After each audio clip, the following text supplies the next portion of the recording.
This weather is getting intense as we're about to enter a very active time frame over the next 6 days. So we got a lot to cover in this update. Take a look at this powerful storm system that's impacting those areas across the Rockies.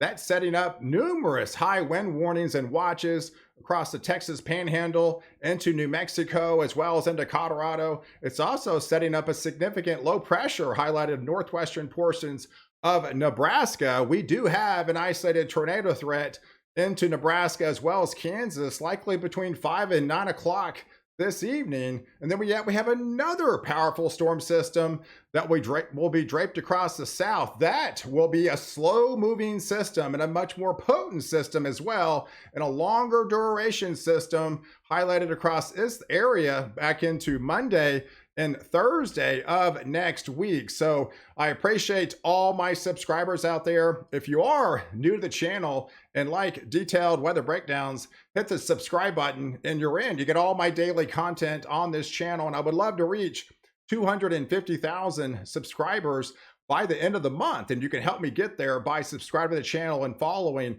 all my daily breakdowns. So let's take a look at the hazard map. It is busy, folks. Yes, those areas highlighted in pink there, that is red flag warnings draped across Texas all the way up into the Dakotas. There's the high wind watches and warnings, pretty extreme, very high impact system into the Texas Panhandle, New Mexico, back into Colorado here, bunch of Kansas, as well as in Nebraska, even up to the Dakotas. I mean, pretty intense winds over the next 24 to 36 hours. If we take a look at the latest high resolution guidance, you can see some of those intense winds entering the Rockies, especially in those higher elevations into Colorado. Some of those areas could pick up 70, 80, 90, maybe even some isolated 100-mile-per-hour reports, maybe not out of the question overnight tonight in areas into Colorado. And those intense winds even continue on into Nebraska, even in the portions of Iowa, further south into Kansas, as well as into Oklahoma and into the Texas Panhandle. They do have high fire risk and warnings, high fire danger across that region with very dry vegetation for those folks. And look at this, look at what's concerning, folks. This is overnight. This is about 2 o'clock, and this is the latest, some of the high resolution guidance that we have available for us. Yeah, look at those wind gusts. Fort Collins, potentially 87-mile-per-hour wind gust. Back into Denver, 56. Yeah, pretty intense wind gust of 67 miles an hour into Colorado Springs. And yes, some of the guidance is hinting at some of these locations, at least one of them, may pick up an isolated wind gust of approaching 100 miles an hour. So definitely batten up the hatches up there. And now we have that severe threat, what I talked about. We do in fact have that severe, slight risk for severe storms starting into the North Platte region. That's where the low pressure is, and to the southern flank of there, back into Hastings, back in the Topeka region, getting into Wichita. This is the most favored area of seeing an isolated spin up, likely between 5 and 9 o'clock. So if you live in with this region, definitely be on high alert for possibly a small spin up or two within this zone. And then further south, it does cool off a little bit back into Tulsa and to the Oklahoma City region. You can see the low pressure center, pretty significant low pressure, 985. The isobars are really tight, gives you an indication of all those intense higher winds are going to be wrapped around where that low pressure is. And as this continues to move off to the east, it is going to bring some gustier winds in its path. But that's during Saturday and then to the overnight hours. Then we have a much more potent system that will be coming in starting on Monday. So there's a significant trough. We do have a leading short wave that will be moving across the Texas. That will be kicking things off likely into the evening time frame. This is after the solar eclipse. So with that southwest wind, with the approaching storm system coming in from the southwest out to the west, from the west here, yeah, it's going to be increasing those high level cloud cover, as well as we get deeper into the afternoon towards that solar eclipse time frame.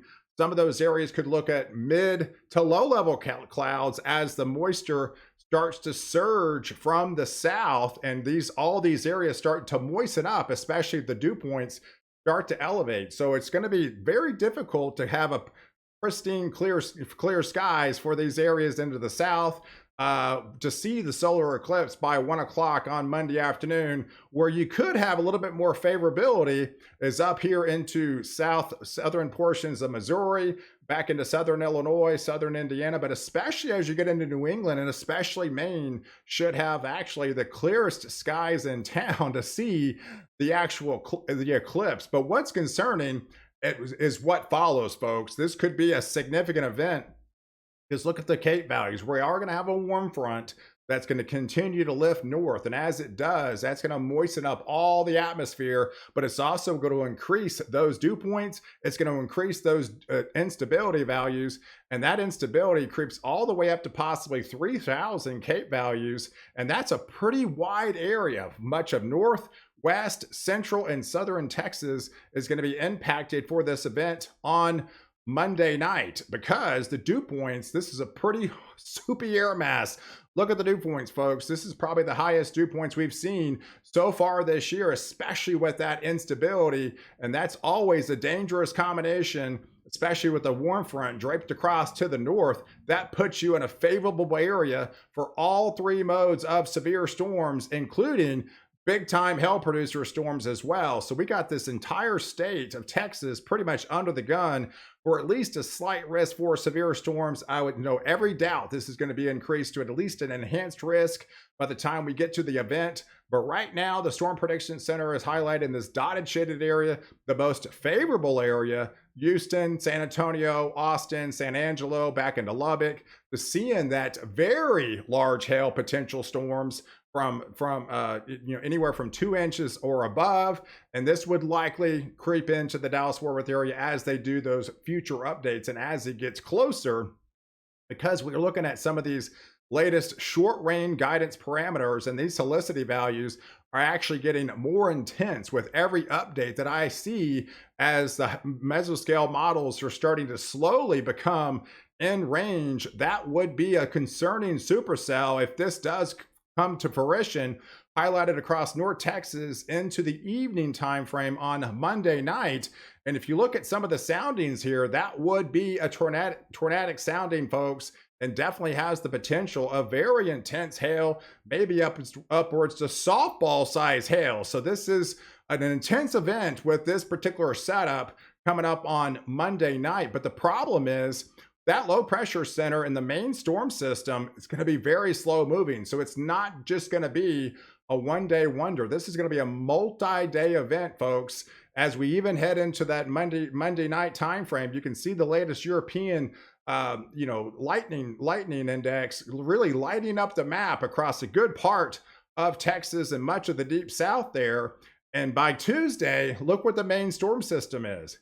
Yes, it's right here, folks. It's not even entered Texas yet. So you got another leading short wave out ahead of it, wrapping around and going into that same environment again. So that does not change. And yes, that would likely set the stage for an additional round of severe storms going into your Tuesday, April the 9th. So yes, the same areas across Dallas, across San Angelo, back into San Antonio, back into the Houston region, into the Shreveport region, back into Lake Charles. All these areas are under the gun for likely all three modes of severe storms, including those tornadoes, those large hail, and those damaging winds, as the main system is yet to move across. And even by Wednesday, folks, this is going to be a long duration event. Even by Wednesday morning, the main storm system is still lurking out in West Texas, puts all the instability still highlighted across North Texas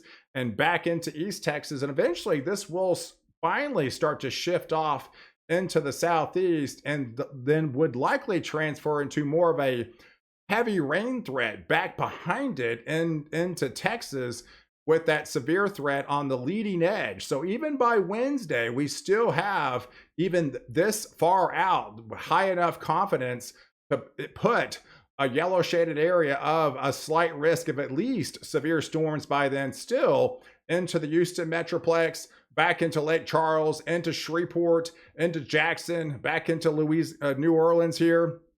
So yes, this does appear to be a high impact event. Even into Thursday, you can see where the trough is. It still likes to be negatively tilted as it comes up the Ohio Valley into the eastern seaboard.